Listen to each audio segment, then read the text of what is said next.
வணக்கம். உங்களுக்கான இன்னொரு ஆழமான தேடலுக்கு உங்களை வரவேற்கிறேன். இப்போ நீங்க வேலைகளுக்கு நடுவுல கொஞ்சம் பிரேக் எடுத்திருக்கலாம், இல்லனா எதையாவது புதுசா கத்துக்கலான்னு அமைதியா உட்கார்ந்திருக்கலாம். கண்டிப்பா. நீங்க எங்க இருந்தாலும் இன்னைக்கு நாம பேச போற விஷயம் உங்கள ரொம்பவே சிந்திக்க வைக்கும். ஆமா, இன்னைக்கு நாம அலசப் போற மூல தகவல், அதாவது அந்த சோர்ஸ் மெட்டீரியல் பாத்தீங்கன்னா, 4வது வார்த்தை கைவிடப்படுதலின் மற்றும் மீட்பின் கூக்குரல் அப்படிங்கிற ஒரு முக்கியமான கட்டுரையிலிருந்து எடுத்திருக்கோம். சரியான தேர்வு. இது சாதாரண டாபிக் கிடையாது. ரொம்ப ஆழமான ஒண்ணு. ஆமா, அதான் நம்ம முக்கிய நோக்கம் என்னன்னா, இயேசு கிறிஸ்து சிலுவையில கடைசியா பேசின வார்த்தைகள்ல ஒன்றான என் தேவனே, என் தேவனே, ஏன் என்னை கைவிட்டீர் அப்படிங்கிற அந்த கூக்குரலுக்கு பின்னாடி இருக்கிற வரலாற்று, மொழியியல், அப்புறம் ஆழமான இறையியல் ரகசியங்களை உங்களுக்கு புரிய வைக்கிறது தான். சரியா சொன்னீங்க. சரி, இத நாம விரிவா பாப்போம்.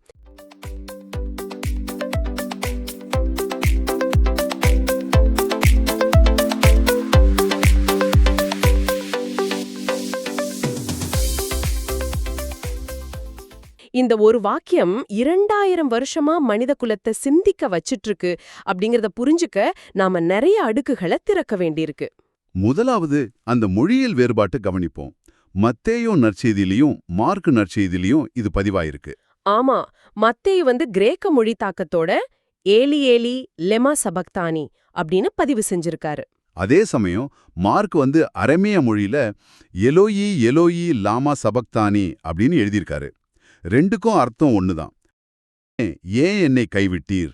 இங்க ரொம்ப சுவாரஸ்யமான விஷயம் என்னன்னா, இந்த வார்த்தைகள் தற்செயலா வந்தது கிடையாது. இது சுமார் 1000 வருஷங்களுக்கு முன்னாடி தாவீது அரசனால எழுதப்பட்ட 22ஆம் சங்கீதத்தோட முதல் வசனத்தோட நேரடி மேற்கோள். 1000 வருஷத்துக்கு முன்னாடியா? ஆமா, அந்த தீர்க்க தரிசனத்தோட துல்லியம்தான் இங்க ஆச்சரியப்பட வைக்கிறது. மரண அவஸ்தையில இருக்கிற ஒரு நபர் ஏதோ வழியில கத்தல, அவர் மிக திட்டமிட்டு அந்த சங்கீதத்தை மேற்கோள் காட்டுறார்னா அதுக்கு ஒரு பெரிய காரணம் இருக்கு. அதான், அந்த சங்கீதத்துக்கும் சிலுவைக்கும் உள்ள தொடர்பு. கண்டிப்பா. நீங்க 22ஆம் சங்கீதத்தை எடுத்து பாத்தீங்கன்னா, அங்க நடக்கிற நிகழ்வுகள் சிலுவையில நடந்ததை அப்படியே அச்சு பிசகாமல் பிரதிபலிக்கும். உதாரணத்துக்கு 7வது 8வது வசனங்கள்ல வேடிக்கை பார்ப்பவர்கள் எப்படி பரிகாசம் செய்வாங்கன்னு இருக்கு. அது சிலுவை காடியில அப்படியே நடந்துச்சு. அது மட்டும் இல்ல, அதே சங்கீதம் 16ஆம் வசனத்துல என் கைகளையும் என் கால்களையும் உருவ குத்தினார்கள் அப்படின்னு வருது. தாவீது காலத்துல சிலுவையில அறையிற தண்டனை முறையே கிடையாது. ஆனா அந்த வார்த்தைகள் அங்க இருக்கு. சரியா சொன்னீங்க. அப்புறம் ஆடைகளுக்காக சீட்டு போடுறது 18ஆம் வசனத்துல சொல்லப்பட்ட அதுவும் சிலுவைக்கு அடியில் அப்படியே நிறைவேறுது. அதனால இயேசு தன்னோட வலிய மட்டும் கத்தல, ஒரு மாபெரும் தீர்க்க தரிசனத்தின் நிறைவேறுதலை உலகத்துக்கு சுட்டி காட்டுறார். இது வெறும் வலியோட வெளிப்பாடுல ஒரு பிரகடனம்னு சொல்லலாம். சரி, இப்போ நாம அந்த வரலாற்று பின்னணிக்கு, அதாவது அந்த சிலுவையின் கொடூரத்துக்கு வருவோம். அது ரொம்ப முக்கியமான பகுதி. ரோமானியர்களோட மரண தண்டனையான சிலுவை அப்படிங்கிறது எவ்வளவு கொடூரமான யதார்த்தம்னு நமக்கு ஓரளவு தெரியும். ஆனா கட்டுரையில இது ரொம்ப தெளிவா விவரிச்சிருக்காங்க. இது பொது வெளியில அவமானப்படுத்துறதுக்காகவும் உச்சக்கட்ட வலிய தரத்துக்காகவும் வடிவமைக்கப்பட்ட ஒண்ணு. ஆமா, கசையடி, ஆணி அடித்தல், இதுக்கெல்லாம் மேல பல மணி நேரம் மூச்சு திணறல். அதான், ஒவ்வொரு முறை மூச்சு விடுறதுக்கும் அந்த நபர் துளைக்கப்பட்ட கால்கள்ல முழு உடல் எடையும் ஊன்றி வலிகளோட மேல எழும்பணும். அந்த மூச்சு திணறலுக்கு மத்தியில தான் இவ்ளோ பெரிய வார்த்தைகளை அவர் உச்சரிக்கிறார். அந்த வலியின் உச்சத்தை நாம கற்பனை கூட செஞ்சு பார்க்க முடியாது. இதோட இன்னொரு வரலாற்று நிகழ்வையும் நம்ம இணைச்சு பார்க்கணும். மத்தேயு 27:45 நண்பகல் 12 மணி முதல் பிற்பகல் 3 மணி வரை அந்த பகுதி முழுவதும் காரிருள் சூழ்ந்ததுன்னு இருக்கு. பட்ட பகல்ல 3 மணி நேரம் இருள். ஆமா, ஆமோஸ் 8:9 நண்பகலில் சூரியனை மறைய பண்ணி பட்ட பகலில் தேசத்தை இருளாக்குவேன் அப்படிங்கிற இறைவனின் வார்த்தையை இது ஒத்திருக்கு. இந்த இருள் வெறும் வானியல் நிகழ்வு அல்ல, இறைவனின் முழுமையான நியாய தீர்ப்பின் குறியீடு. டிவைன் ஜட்ஜ்மெண்ட்னு சொல்லுவாங்களே, அதுவா? அதேதான். அந்த கொடிய இருள்ல தான் இந்த வார்த்தைகள் வருது.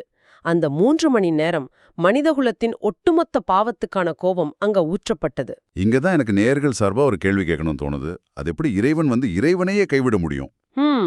இது தர்க்க ரீதியா சிந்திக்க தூண்டும் ரொம்ப ஆழமான கேள்வி. அதாவது மனிதர்களோட பாவத்தை அவர் சுமந்தார் அப்படிங்கிறது புரியுது, பதிலீட்டு பழின்னு நம்ம சொல்ற இந்த கான்செப்ட். ஆனா மூவரு இறைவன், அந்த ட்ரினிட்டி உறவு முறிஞ்சிடுச்சான்னு ஒரு சந்தேகம் வருது இல்லையா? கண்டிப்பா வரும். இதான் கட்டுரையில ரொம்ப நுணுக்கமா கையாண்டிருக்காங்க. இயேசு மனிதர்களோட குற்றத்தையும் அதற்கான தண்டனையும் தன்மேல் ஏத்துக்கிட்டார். 2 கொரிந்தியர் 5:21 பாவம் அறியாதவரை நமக்காக பாவமாக்கினார் அப்படின்னு சொல்லுது. அப்போ அந்த நித்திய உறவு முறியலையா? இல்லவே இல்ல. ஏசாயா 53:5லயும் நம்முடைய மீறுதல்களின் நிமித்தம் அவர் காயப்பட்டார் அப்படின்னு இருக்கு. தந்தைக்கும் மகனுக்கும் இடையிலான அந்த பிணைப்பு துண்டிக்கப்படல.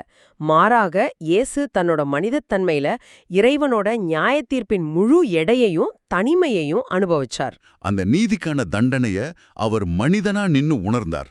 அதான் அந்த கூக்குரலுக்கான காரணம். சரியா புரிஞ்சுக்கிட்டீங்க. ஓ, அப்போ வரலாற்றுல வாழ்ந்த தலைசிறந்த இறையியலாளர்கள் இதை எப்படி பார்த்திருக்காங்க? கட்டுரையில 4 முக்கியமான பார்வைகளை கொடுத்திருக்காங்க இல்லையா? முதலாவதா ஆகஸ்டின் என்ன சொல்றார்? 4ஆம் நூற்றாண்டைச் சேர்ந்த ஆகஸ்டின் இத தனிப்பட்ட இயேசுவின் குரலா பார்க்கல. அவர் என்ன சொல்றார்னா, இயேசு திருச்சபையின் தலைவரா இருந்து பேசினார். மனித குலத்தின் வீழ்ச்சி அடைந்த நிலையை தன்னுள் ஏற்று மனித குலத்தின் குரலா இத வெளிப்படுத்தினார்னு சொல்றாரு. அதாவது ஒரு கூட்டு பிரதிநிதித்துவம் மாதிரி பார்க்கறாரு. அடுத்து தாமஸ் அக்வீனாஸ் என்ன சொல்றாரு? 13ஆம் நூற்றாண்டுல அக்வீனாஸ் முற்றிலும் வேறொரு தத்துவார்த்த கோணத்துல அணுகிறார். தந்தை இயேசுவை முழுமையா கைவிடலன்னு சொல்றார். அவங்களுக்கு இடையிலான பிணைப்பு அப்படியே தான் இருந்துச்சு. ஆனா இறைவனோட ஆறுதல் மட்டும்தான் விலக்கிக் கொள்ளப்பட்டதே தவிர இணைப்பின் முறிவு அங்க நடக்கலன்னு வாதிடுறார். ஆனா இது கைவிடப்படுதலின் தீவிரத்தை குறைக்கிறது போல தோணலையா? ஆறுதல் மட்டும்தான் விலக்கப்பட்டதுன்னா அந்த வேதனையின் முழுமையை எப்படி உணர்ந்திருக்க முடியும்? மார்ட்டின் லூதர் பார்வை இதிலிருந்து மாறுபடுதே.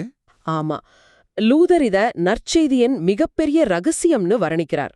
அக்வினாஸ் மாதிரி தத்துவவார்த்தமா பேசாம இறைவனின் கோபத்தின் கீழ் ஏற்படும் பிரிவின் பயங்கரத்தை, அந்த நரக வேதனைய இயேசு உண்மையாவே முழுமையா அனுபவிச்சார்னு லூதர் நம்புறார். லூதர் ரொம்ப யதார்த்தமா அந்த வலிய பார்க்கறார்.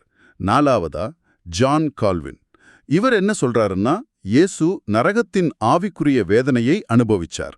இது முழுமையான மீட்புக்கு அவசியமான ஒரு நீதித்துறை சார்ந்த கைவிடப்படுதல் அப்படின்னு விளக்குறார். ஆமா, இது லூதரின் கருத்தை இன்னும் தர்க்கரீதியா விரிவுபடுத்துது. மீட்பு முழுமையடைய இந்த ஆவிக்குரிய வேதனை அவசியமா இருந்துச்சுன்னு கால்வின் சொல்றார். அப்போ அகஸ்டினின் பிரதிநிதித்துவம், அக்வினாஸின் ஆறுதல் விலகல், லூதரின் உண்மையான நரக வேதனை, அப்புறம் கால்வினின் நீதிக்கான கைவிடப்படுதல் எல்லாமே இந்த ஒரு கூக்குரல்ல அடங்கியிருக்கு. ஆமா, ஒரு பாவம் அறியாத மனிதர் ஒட்டுமொத்த மனிதகுலத்தின் வலியே தன்மேல் சுமக்கிறார் அப்படிங்கறத இது காட்டுது. இவ்ளோ ஆழமான தகவல்களை நாம அலசிட்டோம். ஆனா இப்போ இதை கேட்டுட்டு இருக்கிறவங்களுக்கு ஒரு கேள்வி வரலாம். நான் ஏன் இதை பத்தி கவலைப்படணும்? வரலாற்றிலும் இறையேறலும் இவ்ளோ விஷயங்கள் இருக்கு. ஆனா இன்னைக்கு நீங்க வேலைக்கு போற வழியிலயோ இல்ல வீட்ல ஏதோ ஒரு சிந்தனையில இருக்கும்போதோ 2000 வருஷத்துக்கு முன்னாடி நடந்த இந்த நிகழ்வு உங்க சொந்த வாழ்க்கைக்கு எப்படி பொருந்துன்னு நீங்க நினைக்கலாம். அது ரொம்ப முக்கியமான பகுதி. மனிதர்களா நாம பல நேரங்கள்ல ஆழ்ந்த தனிமையை உணர்றோம்.